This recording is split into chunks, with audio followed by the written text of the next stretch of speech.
Assalamualaikum warahmatullahi wabarakatuh. Saya Megan Madeline dengan NIM 121705008 akan mempresentasikan tugas kelompok saya yaitu yang berjudul Perencanaan Teknologi Informasi pada Perekrutan Manajemen Sumber Daya Manusia dalam meningkatkan kinerja operasional di PT Bank Mandiri. Lalu selanjutnya pendahuluan. Nah, apa sih pentingnya perekrutan dalam pengelolaan SDM? Nah, tentu saja proses perekrutan ini merupakan kunci yang untuk mendapatkan tenaga kerja yang berkualitas, yang dapat mendukung kinerja operasional di perusahaan. Tentu saja, di PT Bank Mandiri ini ingin mendapatkan tenaga kerja yang berkualitas. Nah, di PT Bank Mandiri ini memiliki proses perekrutan yang sebagai peran vital dalam mendukung kelancaran operasional sehari-hari. Nah, tantangan di teknologi informasi ini yaitu meskipun teknologi informasi sudah diterapkan, masih banyak kendala yang menghambat efektivitasnya seperti kurangnya sosialisasi fitur baru, ketidaksesuaian dengan SOP, dan rendahnya pemanfaatan sistem oleh pengguna. Nah, tujuan penelitian ini untuk menganalisis implementasi teknologi informasi dalam perekrutan di PT Bank Mandiri, serta memberikan rekomendasi strategi untuk meningkatkan efisiensi dan efektivitas sistem perekrutan. Lalu selanjutnya metodologi penelitian. Nah, saya menggunakan metodologi penelitian waterfall. Jadi dia memiliki 5 tahapan. Nah, kenapa sih saya memilih waterfall ini? Karena pendekatannya yang lebih sistematis dan terstruktur. Jadi di mana setiap tahap pengembangan dilakukan secara berurutan, mulai dari analisis kebutuhan, perancangan sistem, implementasi, pengujian hingga pemeliharaan. Nah, jadi yang pertama itu ada analisis. Nah, analisis ini merupakan langkah pertama yang penting untuk memahami dan mengidentifikasi masalah yang ada dalam proses bisnis perekrutan di PT Mandiri. Nah, pada tahap ini dilakukan pemetaan terhadap alur yang ada saat ini untuk memahami kebutuhan di sistem yang tepat. Nah, proses perekrutan ini di PT Mandiri masih menggunakan metode yang manual, mulai dari pengumpulan berkasnya, pelamar, wawancara hingga seleksi. Nah, sehingga pada masih adanya keterlambatan alur seleksi seperti keterlambatan dalam proses penerimaan serta ketidakpastian informasi yang menyebabkan kesulitan bagi tim HR untuk memilih kandidat yang tepat dan eh, dalam waktu yang efisien. Lalu, tahapan bisnis ini juga akan menghasilkan model data yang mengabarkan entitas-entitas penting seperti pelamar dan karyawan. Nah, nanti akan dijelaskan pada selanjutnya, yaitu perencanaan. Nah, setelah hasil analisis, tahap perancangan difokuskan dengan pengembangan desain sistem yang dapat mengatasi masalah yang telah diidentifikasi. Nah, perancangan ini mencakup pembuatan diagram alur proses perekrutan dan juga desain basis data.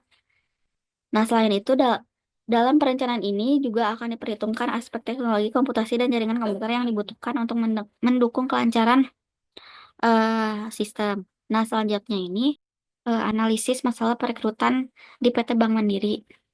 Tapi itu nanti. Karena selanjutnya untuk perekrutan memiliki alur perekrutan ini perencanaannya. Nah, ada diagramnya ini. Yang pertama,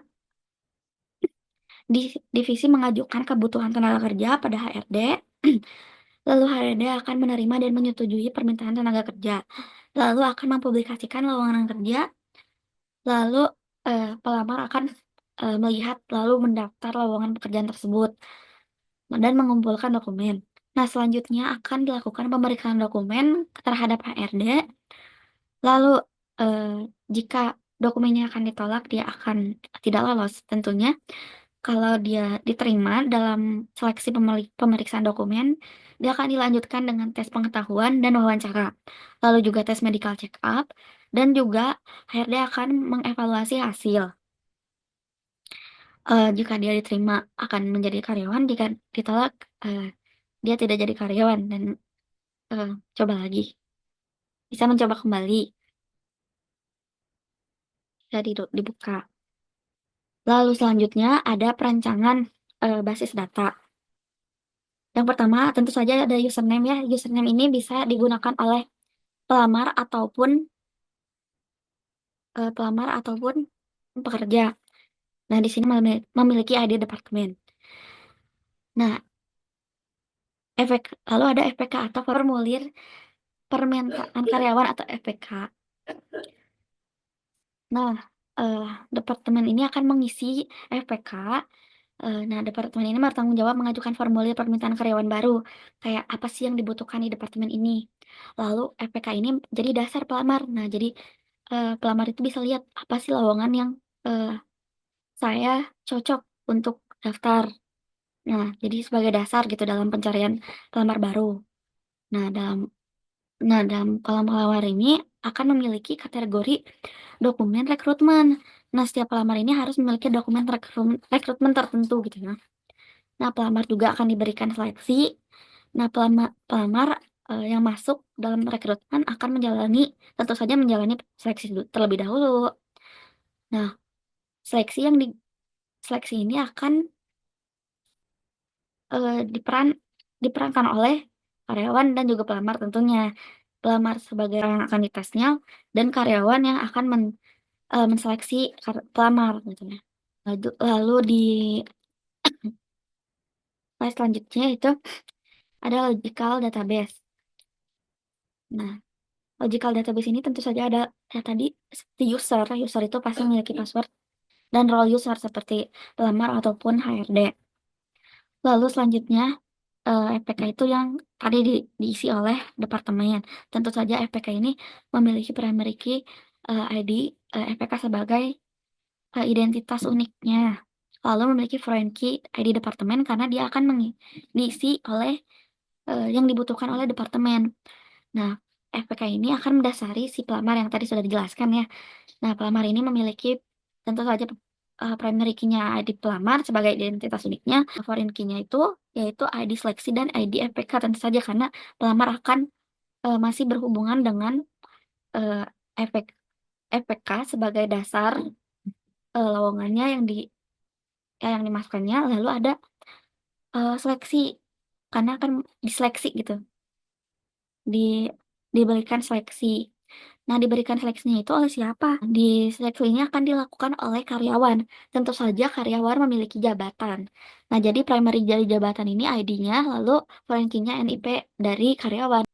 Kategori dokumen rekrutmen itu nama dokumen dan tanggal dokumen masuk. Jadi kayak pengumpulan berkasnya itu. Lalu selanjutnya ada use case diagram. Pelamar dan karyawan ini bisa, tentu saja dua-duanya bisa login dan logout. Juga bisa melihat lowongan.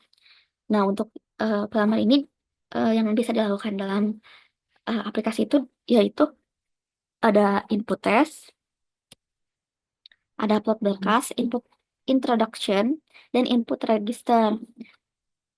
Dan juga melihat pemberitahuan lolos atau tidaknya. Sedangkan karyawan dia akan menginput seleksi, dapat edit juga seleksi, input FPK, input dokumen, bisa delete dokumen atau edit dokumen. Implementasi sistem. Nah, proses melamar pekerjaan dan mengikuti seleksi secara digital. Setelah sistem aktif, tiap pelamar dapat memantau status lamaran mereka dan juga tim HRD dapat mengelola proses seleksi. Teknologi seperti cloud computing sebagai database untuk menyimpan data-data agar lebih aman, video conference dan sistem berbasis web diterapkan untuk mempercepat proses perekrutan dan memastikan transparansi. Selanjutnya ada pengujian sistem. Nah, pengujian dilakukan untuk memastikan setiap fiturnya berfungsi, termasuk pendaftaran pelamar, pengolahan data, dan juga seleksi. Sistem diuji untuk memastikan dapat menangani data dalam jumlah besar dengan cepat dan responsif. Nah, seperti tadi keamanan datanya, pengujian dilakukan untuk memastikan data pelamar karyawan terlindungi dengan baik dan tidak ada kebocoran informasi pribadi. Digunakan enkripsi data. Lalu untuk pemeliharaan sistem, nah pemeliharaan dilakukan untuk memastikan sistem tetap berfungsi dengan baik dan melakukan pembaruan jika diperlukan, seperti penambahan fitur baru dan atau perbaikan bug. Nah, pemantauan kinerja sistem dilakukan secara berkala dan laporan diberikan untuk memahami kinerja sistem serta area yang perlu ditingkatkan. yang masih kurang.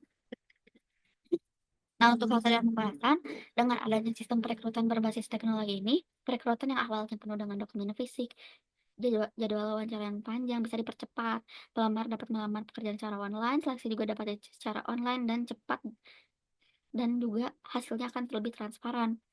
Nah, sistem digital yang terintegrasi memungkinkan komunikasi dengan lancar dengan tim HRD, pelamar, dan departemen terkait. Jadi, eh, lebih lancar, lebih eh, langsung, apa, secara real time gitu loh. Dengan data yang terorganisir juga, mudah diakses. Pengambilan keputusan dalam memilih kandidat jadi lebih cepat, akurat, dan berbasis data. Nah, sekian dari saya. Mungkin masih banyak kekurangannya, kesalahannya. Mohon maaf ya. Eh, Wassalamualaikum warahmatullahi wabarakatuh.